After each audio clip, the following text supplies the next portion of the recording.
কি বন্ধুরা, সবাই ভালো আছেন তো? তো বন্ধুরা, আপনারা চিকেন দো পেঁয়াজা তো অবশ্যই খেয়েছেন। তো আমি ভাবলাম যে এই চিকেন দো পেঁয়াজা যে রেসিপিটা, সেটা ডিমের সাথে একটু এক্সপেরিমেন্ট করলে কেমন হয়। তো বন্ধুরা, বাড়িতেই বানিয়ে ফেললাম এগ দো পেঁয়াজা। তো চলুন রেসিপিটা শেয়ার করি।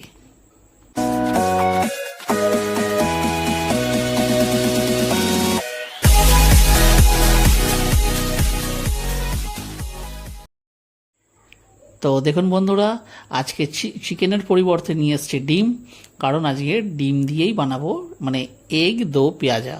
তো বন্ধুরা, প্রথমে যেটা বেসিক কাজ, সেটা আগে আমাদের যেটা করতে হবে সেটা হচ্ছে ডিমগুলোকে প্রথমে আমি সেদ্ধ করব। ঠিক আছে, সেদ্ধ করে ছাড়িয়ে এবং সেগুলোকে ভেজে নিতে হবে।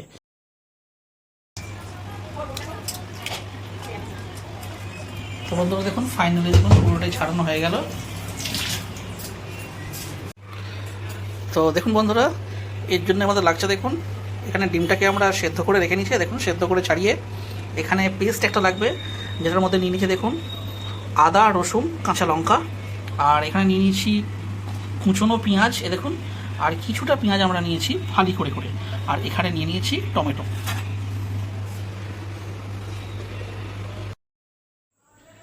তো দেখুন বন্ধুরা, নিয়ে নিয়েছি একটা কড়াই, আর প্রথমে বন্ধুরা আমরা এই কড়াইটাকে প্লেন এমনি জাস্ট খালি একটুখানি গরম হতে দিচ্ছি। তো ততক্ষণ চলুন আমরা বরঞ্চ দইটাকে ফেটিয়ে রাখি। তো বন্ধুরা, এখানে একটু দইয়ের প্রয়োজন হবে, টক দই অবশ্যই। তো বন্ধুরা, আর এই বাদামটা বন্ধুরা আমরা অ্যাকচুয়ালি কালকে রাত্রে মানে রাত্রে বললে আর কি ভুল হবে, সন্ধেবেলাতে বাদাম ভাজা খেয়েছিলাম। তো সেই কিছুটা বাদাম ছিল, আমরা সেটাকে একটু জাস্ট একটু রোস্ট করে নিচ্ছি শুধু, ব্যাস এইটুকুই। তো এটাকে বন্ধুরা রোস্ট করে এই দেখুন আমরা এই তুলে রাখছি, এবং এইটাকে আমাদেরকে মিক্সিতে পিষে নিতে হবে, মানে জাস্ট যাকে বলে বাদাম বাটা। তো বন্ধুরা, এখানে আমরা হাইফাই কোনো ইনগ্রিডিয়েন্ট একদমই ব্যবহার করছি না, জাস্ট সাধারণ একটা মধ্যবিত্ত পরিবারের বাড়িতে যেরকম যা যা ইনগ্রিডিয়েন্ট থাকে। হ্যাঁ, কাজুটা অবশ্যই থাকে, আমি না বা অস্বীকার করছি না, কিন্তু এই যে ডিমের যে রেসিপিটা, এটার জন্যে অযথা কাজু খরচা করার কোনো দরকার নেই। জাস্ট কিন্তু একটু মানে চীনা বাদামেও একই রকমের ফ্লেভার কিন্তু এতে আসবে। তো বন্ধুরা, রান্নাটা হবে একদম খাঁটি সর্ষের তেলে।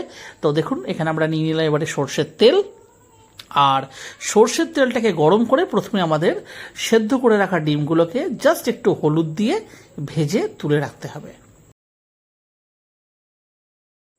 তো এখানে দেখুন আমাদের কিন্তু বাদাম বাটা রেডি হয়ে গেছে, আর আমরা ওপর থেকে দিয়ে দিয়েছিলাম জাস্ট 1 চা চামচের মতন পাউডার দুধ, মানে আমুলের যে গুঁড়ো দুধ হয় সেই দুধ দিয়ে দেখুন মিশিয়ে একটা পেস্ট তৈরি করলাম। আর এই মিক্সির বাটিতে আমরা করে নিচ্ছি আদা, রসুন আর কাঁচা লঙ্কার একটা পেস্ট।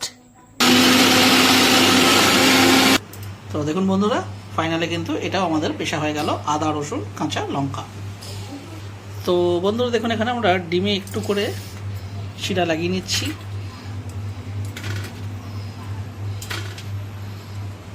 তেলটা কিন্তু গরম হয়ে গেছে দেখুন।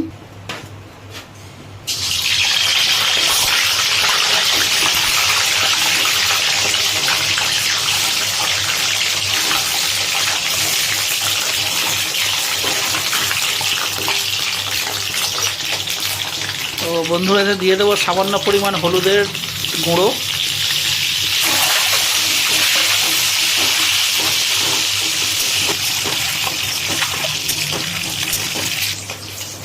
তো দেখুন এখানে ডিমগুলো কিন্তু ভাজা হয়ে গেছে। এবার এগুলোকে আমরা থালাতে আলাদা করে তুলে রাখছি।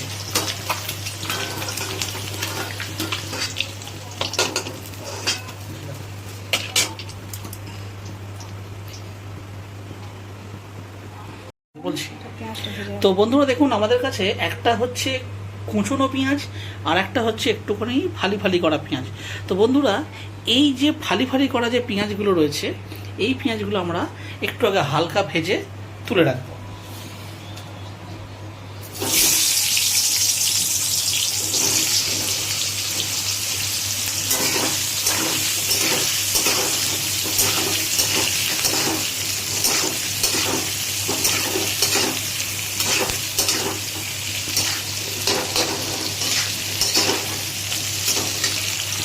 তো বন্ধুরা, যতক্ষণ এই পেঁয়াজটা ভাজা হচ্ছে চলো ততক্ষণ পর্যন্ত আমরা মশলাটা রেডি করে ফেলি।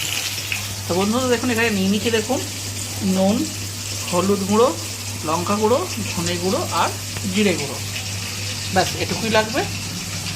আর এদিকে বন্ধুরা নিয়ে নিচ্ছি গোটা জিরে,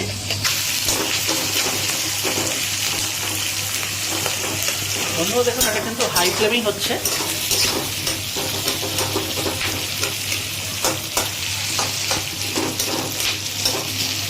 বন্ধুরা এই পেঁয়াজটা কিন্তু বেশি ভাজা হবে না, জাস্ট আরেকটু ভাজা হয়ে গেলে কিন্তু এটাকে আমরা নামিয়ে নেব। মানে পেঁয়াজের যে একটা কাঁচা ভাব থাকে শুধুমাত্র সেটুকু চলে গেলেই আমরা পেঁয়াজটাকে নামিয়ে নেব। দেখুন বন্ধুরা, আমরা কিন্তু মোটামুটি 5 মিনিট আমাদের হলো, আর এটা দেখুন কিন্তু ভাজা হয়ে গেছে। এর থেকে বেশি ভাজা হলে কিন্তু এটা এবারে ব্রাউন কালারের হতে শুরু করে দেবে। তো আমরা এটাকে এখন তুলে নেব।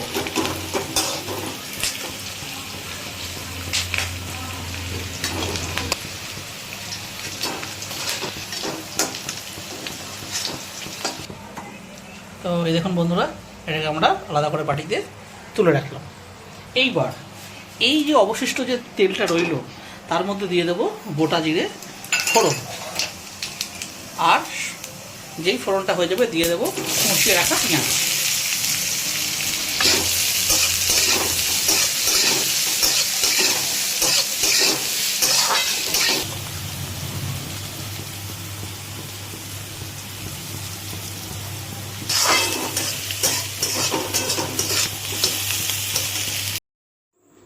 তো দেখুন বন্ধুরা, ফাইনালি কিন্তু আমাদের পেঁয়াজটা কিন্তু ভাজা হয়ে গেছে, এই দেখুন।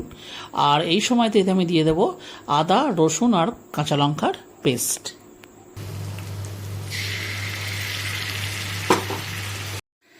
তো বন্ধুরা, এই আদা রসুন বাটাটা দিয়ে আমাদেরকে ততক্ষণ অবধি ভাজতে হবে যতক্ষণ পর্যন্ত না এই যে আদা রসুনের যে একটা কাঁচা গন্ধ থাকে এটা না চলে যাচ্ছে। তো বন্ধুরা, এই মিক্সির বাটিটা ধুয়ে এই দেখুন সামান্য পরিমাণে একটু জল আমরা এতে দিলাম, দিয়ে এবারে আমাদেরকে এটা কিন্তু খুব মানে ক্রমাগতভাবে খুন্তিটা চালিয়ে যেতে হবে। তো বন্ধুরা, বেশিক্ষণ নয়, জাস্ট 5 মিনিট হয়েছে। আর এই সময়তে যে যে মশলাগুলো আমি রেডি করে রেখেছিলাম, যে নুন, হলুদ, লঙ্কা গুঁড়ো, কাশ্মীরি লঙ্কার গুঁড়ো, ধনে গুঁড়ো, জিরে গুঁড়ো, সেই সব মশলা আমি এর মধ্যে দিয়ে দেবো। দিয়ে এবার এটাকে জাস্ট যেভাবে ডিমের তরকারির মশলাটা কষা হয় এখানেও ঠিক সেইভাবেই কিন্তু এটাকে কষে নিতে হবে। একদম সুপার ফাইন একটা সেন্ট বেরোবে, ব্যাস তখন কিন্তু এটা রেডি হয়ে যাবে। তো দেখুন বন্ধুরা, এখানে আমি দিয়ে দিচ্ছি সামান্য পরিমাণ একটু জল, দিয়ে কখনো স্লো ফ্লেমে কখনো হাই ফ্লেমে এটা কিন্তু আমাদেরকে অনবরত কষে যেতে হবে। বেশিক্ষণ নয়, 10 থেকে 15 মিনিট পর্যন্ত। তো দেখুন বন্ধুরা, এখানে কিন্তু আমাদের 10 মিনিট হয়ে গেছে। ওয়াও, কালারটা দারুণ এসছে বন্ধুরা। তবে বন্ধুরা, এটা কিন্তু এখনও সম্পূর্ণ মানে ঠিক হয়নি, কমপ্লিট হয়নি। এটা আরেকটুখানি কিন্তু কষা হবে। আর আমরা এখন যে কাজটা করব সেটা হচ্ছে গ্যাসের ফ্লেমটা একটু স্লো করে দেব, আর এটাকে ঢাকা চাপা দিয়ে দেবো বেশিক্ষণ নয়, 5 মিনিটের জন্য। তো দেখুন বন্ধুরা, এখানে কিন্তু 5 মিনিট হয়ে গেছে। আর এই দেখুন, বাহ, দারুণ একটা স্মেল এসছে। তো ঠিক আছে, এটা কিন্তু বন্ধুরা কষা কমপ্লিট হয়ে গেছে। আর এই সময়তে এতে আমরা দিয়ে দেবো কিন্তু কেটে রাখা টমেটো। বন্ধুরা, এবার একটা বিষয় আমি একটু ক্লিয়ার করি, যে মশলাটা কিন্তু আমাদের সম্পূর্ণভাবে কষা হয়ে গেছে। এই সময়তে আমরা দিলাম টমেটো।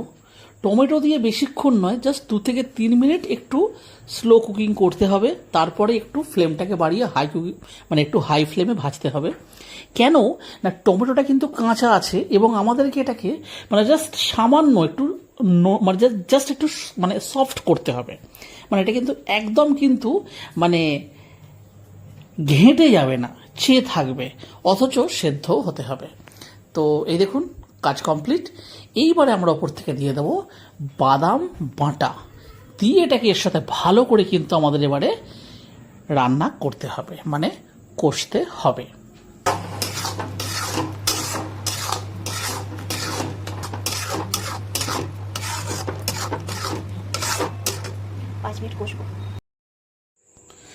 তো বন্ধুরা, এই বাটিটাতে আমরা ওই বাদাম বাটা রেখেছিলাম, সেই বাটিটা ধুয়ে জলটা আমরা এর মধ্যে দিয়ে দিচ্ছি, কারণ একটু আমাদের জলের প্রয়োজন হবে তাই।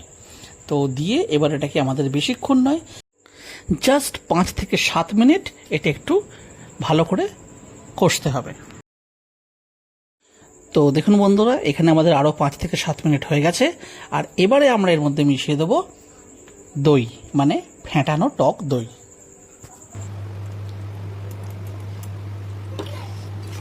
দই দিয়ে ভালো করে মিশিয়ে নেব।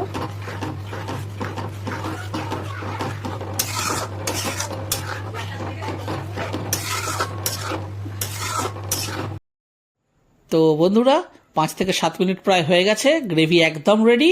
এই সময়তে আমরা মিশিয়ে দেব ভেজে রাখা ডিমগুলো, দিয়ে এটাকে ভালো করে প্রথমে বন্ধুরা এর সাথে মিক্স করে নিতে হবে, এবং মিক্স হয়ে গেলে আমরা ফ্লেমটাকে স্লো করে দেব এবং দিয়ে দেব ঢাকা চাপা জাস্ট 5 মিনিটের জন্য।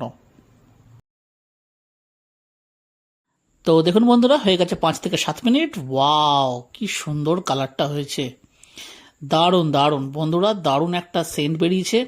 আপনারা সামনে থাকলে অবশ্যই মানে ব্যাপারটা রিয়েলাইজ করতে পারতেন।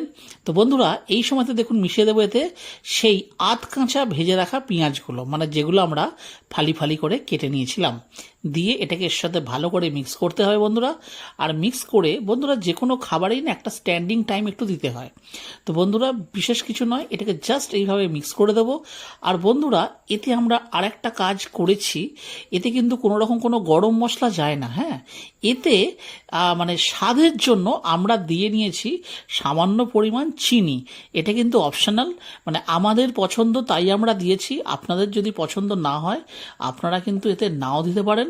তবে হ্যাঁ বন্ধুরা, এখানে যদি আপনারা একটু টমেটো সস যদি ব্যবহার করেন তাহলেও কিন্তু খেতে খারাপ লাগবে না। তবে আমরা কিন্তু এখানে মিশিয়েছি সামান্য পরিমাণ চিনি, দিয়ে ভালো করে ব্যাপারটাকে মিক্স করে নিয়েছি, নিয়ে ব্যাস এটা কিন্তু হয়ে গেছে একদম রেডি টু সার্ভ।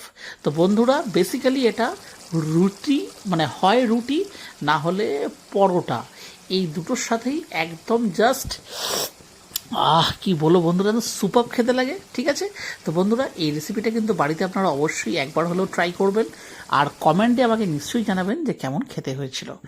তো যদি আমাদের এই রেসিপিটা আপনাদের ভালো লেগে থাকে তাহলে এই ভিডিওটিকে একটি লাইক দেবেন। আর বন্ধুরা, আপনাদের প্রিয়জনদের সাথে ভিডিওটা কিন্তু শেয়ার করতে একদম ভুলবেন না।